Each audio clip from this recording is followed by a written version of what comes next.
In this episode, we're going to talk all about triggers. What are they? How long do they last? And how do you know if it's a trigger or behavior? My name is Brian Woodruff. I'm a foster and adoptive parent. I'm the creator of fostercareaction.com. I'm an author of the book, You Think You Want to Be a Foster Parent. Triggers are one of the tough parts of being a foster parent. Knowing if something is a trigger or something is a behavior because they act very similar. So today, we're going to talk about what a trigger is, how to spot it, and how to deal with a trigger. So let's start off with what is a trigger? A trigger is an emotion triggered, why they call it triggered, by something that a child remembers, smells, hears, basically any of the senses. So something negative happens in a child's life.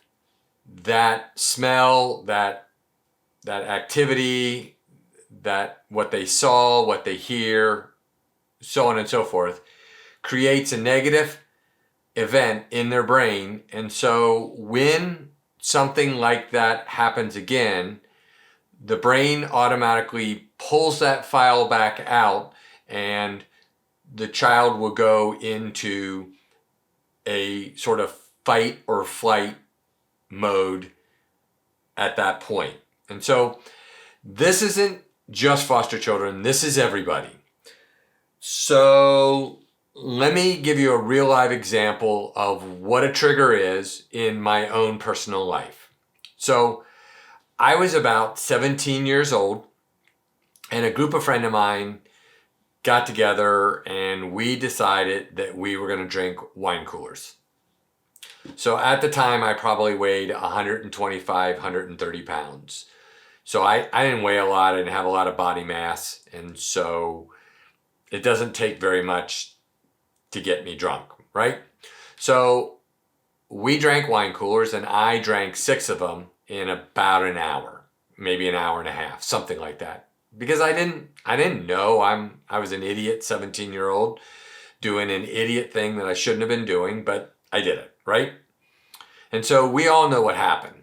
Inevitably, about 2 hours later, 3 hours later, I started feeling really sick and I started throwing up. And for the next 3+ hours, I threw up, basically saying to myself that I would never ever drink again. Many of us have been there before, right? And so on. But here's what's different. This has been almost 40 years ago that this event happened. It's a little less than 40 years, but nonetheless, let's call it 35 years. So 35 years ago, this event happened. To this day, if I smell a wine cooler, I physically get sick. My stomach starts to cringe. I feel sick. And so that is my body's way of deterring me from doing something negative again. And there's a lot of things that can create triggers. And so that's a trigger of mine. Again, it's lasted 35 years. Now, I know that if I drank 1 or 2 wine coolers, I would be fine. I know that mentally, but psychologically, my body just smells the wine cooler, remembers the negative event, and that's all that happens. And so, again, it's real. I literally feel sick to my stomach. I cringe a little bit. It's awful. And I've been trying to deal with this for 35 years and I can't make it go away. So what are some of our girls' triggers? Well, let me give you one. So the girls had been living with us for about a year. We live in this incredibly safe neighborhood. So they had been here about a year. They were still foster children at the time. We had not adopted them yet. So they were still foster children. And for some reason or another, they were in the family room and my wife and I were upstairs in our bedroom. I think they were watching something on TV we didn't want to watch. And so we went upstairs in our room to watch a different program, which is normally how it works. And so I heard the doorbell ring. It was about 8 o'clock at night. It was in the summer, so it was still light out, so it wasn't dark. And again, I heard the doorbell ring, and the girls were literally 6 or 8 steps from the front door, right? The 6 or 8 steps they could get to the front door. And they didn't get up and answer it. And so all of a sudden I heard the doorbell ring again, and I'm thinking to myself, why in the world did they not answer the door? So I came down the steps in not such a nice manner and noticed that the expression on the girls' faces was one of concern, maybe fear. It's been a while, so I can't tell you exactly, but it was definitely one of concern. It might have been one of fear, right? And so I said, why didn't you answer the door? And they got this look of, shock, and they didn't know how to answer it. And so I answered the door. It was, I don't know, somebody soliciting something, and off they went. And so I didn't understand why they didn't answer the door, why they were afraid to answer the door, and why they had this look of fear in their eyes when the doorbell rang. And so it wasn't until about a year and a half to 2 years after we adopted them that they told us a story. And at the time they didn't remember the story, and over the years they continue to tell us new stories as they remember them, because your mind blocks stuff sometimes. And so they told us a story about when they were about 9 or 10 years old, and their grandpa, who they call Dad and who they lived with, had gone out, and it was 1 or 2 o'clock in the morning, and the doorbell rang. And so they got up and they answered the door, and it was a man at the door. And he asked if their grandpa was there. And they said no. And he forced his way in and said, well, I'll just wait. Now, as my wife says it, my wife is 47 years old, and she said at 47, that would scare the crap out of her. So imagine being 9 or 10 years old. And so when the doorbell rings, even though it's harmless and we live in a perfectly safe neighborhood, they remember that traumatic event. And so that's a trigger. And so they tense up and they don't answer the door. And they can't explain why they feel the way they feel. They just feel that way. And so that's a trigger. And they have lots of triggers. And so understanding what a trigger is and when it's happening is very difficult as a foster parent. And the reason why is because most of the time you don't know the story behind the story. You don't know why it's a trigger, because a lot of times the kids don't even know why it's a trigger. And here's the problem with triggers. Triggers can happen at the moment. They can happen before an event's going to happen, after an event's going to happen, or during an event. It can be a smell. It can be a sound. And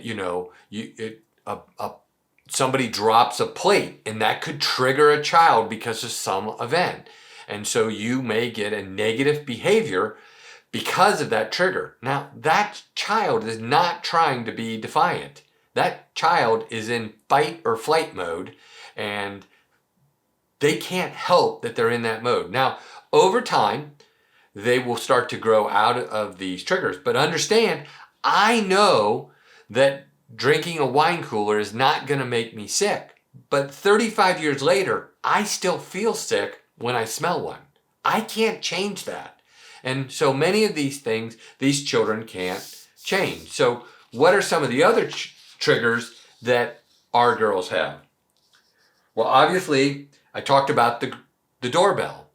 But their birthday is a Mother's Day, the date of their grandmother's death, the date of their grandfather's death. Anytime they see something about drug abuse on the news.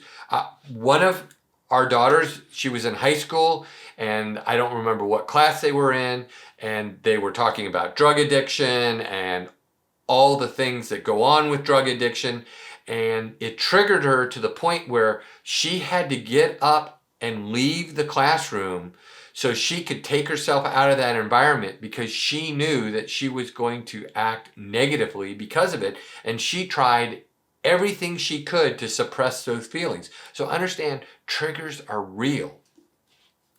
Their adoption date. That was a happy day, but it's also a sad day. It reminds them of all that they've lost. They believe that they've gained a bunch, but they also remember all that they've lost.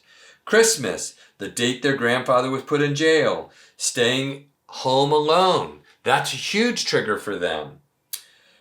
When they see a homeless person, and I'm not going to go into it, but that's a trigger. When they drive by some place that they grew up that has a negative impact, the community that the girls grew up in, they avoid like the plague, because as they drive through it, all sorts of emotions come up, and they know that they shouldn't have those emotions, but they can't help it. Again, this is a trigger. And finally, anytime they don't feel completely safe. So just understand that triggers can be all sorts of things. We know a family that they were on the beach, and they were walking down the beach, and their foster daughter stepped on a shell, and it made a crackling noise, and it threw her into a panic, and they couldn't figure it out. And to this day, they don't know why it triggered her, but it triggered her. So something in her past made a similar sound to that was a negative event. And so this is tough when you're a foster parent, because our children have triggers, right? So think about it this way. You take your child to the doctor, right? And they go for a checkup, and you know that they're going to have to get a vaccination, but you don't tell them. So they get there, the appointment's almost done, it's time for the vaccination. The nurse does the best job they can to distract them, and then they give them the vaccination. They feel a little bit of prick. They might cry a little bit, and that's the end of it, right? It pricks for a second, and you're done, right?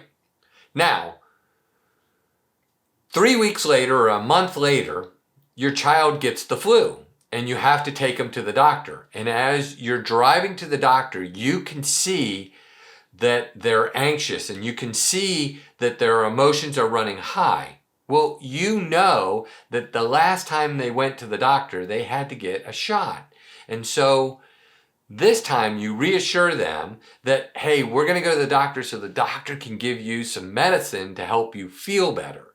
You're probably not going to get a vaccination. They're just going to prescribe some medicine.